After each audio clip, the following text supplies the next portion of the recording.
আহারে হামজা ভাই, আপনারে দেখা আমি খুব অবাক হই বুঝছেন। আপনি মানুষ নাকি মেশিন হামজা ভাই? পরশুদিন আপনি বাংলাদেশ থেকে রওনা দিলেন ইংল্যান্ড, আর গতকাল আপনার দল শেফিল্ড ইউনাইটেডের হয়ে ম্যাচের শুরু থেকে খেললেন। শুধু খেললেন বললে ভুল হইব, করলেন এক অলরাউন্ডার পারফরম্যান্স। টানা 87 মিনিট খেলছেন। 87 মিনিট মাঠে থেকে 48 বার বলের টাচ করছেন। 31টি পাসের মধ্যে 25টি ছিল নির্ভুল। 3টি ফাইনাল থার্ড পাস, 2টি সফল লং বল, 2টি ট্যাকেল, 4টি ইন্টারসেপশন, 1টি ব্লক এবং 3টি বল রিকভারির মতো দৃষ্টিনন্দন পারফরমেন্স দেখিয়ে অর্জন করেন 7.5 রেটিং।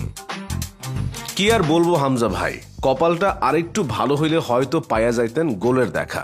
আপনার এইসব দেখা আমি খুব অবাক হই হামজা ভাই, কই থেকে পান এত এনার্জি? আমার মাথায় আসে না রে ভাই। এই আপনি মানুষটা 16 তারিখ সন্ধ্যায় ম্যাচ খেলা রাতে বিমান ধইরা সিলেট আইসা নামলেন, বাই রোডে হবিগঞ্জ আসলেন, মানুষের সেলফির দাবি মিটাইলেন হাসি মুখে, বাবার কাছ থেকে অনুমতি নিয়ে ঘর থেকে বাইর হইলেন, তারপর জনসভায় গেলেন, সেইখানে যাইয়া সবাই রে হাসি মুখে কইলেন আমার যে আপনারা দেখতে আইছেন আমি খুব খুশি হইছি। আমার খুব ভালো লাগছে যে আপনার সব যাইছে আমার দেখতে। হবিগঞ্জে মানুষ আপনারা লিটারালি সারা রাত ঘুমাইতে দেয় নাই। সাংবাদিক, আত্মীয় স্বজন, শুভাকাঙ্ক্ষী কত চাপ সামলাইলেন দুই হাতে, দুই চোখে ঘুম নাই, কিন্তু তবুও সবার সাথে হাসি মুখে কথা বলছেন, সব করছেন। পরদিন ঢাকা আসছেন, দলের সাথে ফটো সেশন করছেন, স্পন্সরদের বাইন্ধা দেওয়া দায়িত্ব পালন করছেন, সন্ধ্যায় আবার প্র্যাকটিস করছেন। এরপর দিন ইন্ডিয়া গেলেন, টানা প্র্যাকটিস করলেন, ম্যাচ খেললেন। শুধু খেললেন কইলে ভুল হইব, বাংলাদেশের সবার চাইতে ভালোই খেললেন। এরপর আবার ঢাকা আসলেন, সবিজ অঙ্গনের লোকজন বিশেষ করে রিদি শেখ, জেফারের সাথে ছবি তুললেন দেখলাম, সাথে অলিভিয়া ভাবিরও দেখলাম সালোয়ার কামিজ পরায় নিয়ে আসছেন। ওই দিনই সন্ধ্যায় আবার লন্ডন গেলেন, এরপর আবার মাঠে নামলেন। হামজা ভাই, আমি জানি আপনি আমার এই কন্টেন্ট দেখবেন না, আপনার তো সময় নাই।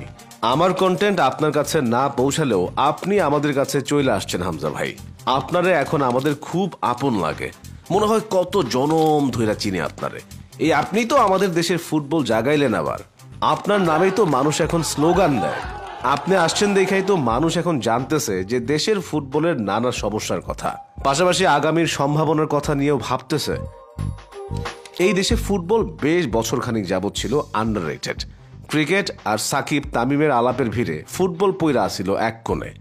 যেভাবে ঘরের এক কোণে পড়ে থাকে শীত শেষে ল্যাপ কম্বল, ঠিক সেভাবেই অযত্ন আর অবহেলায় ময়লা জমে উঠছিল।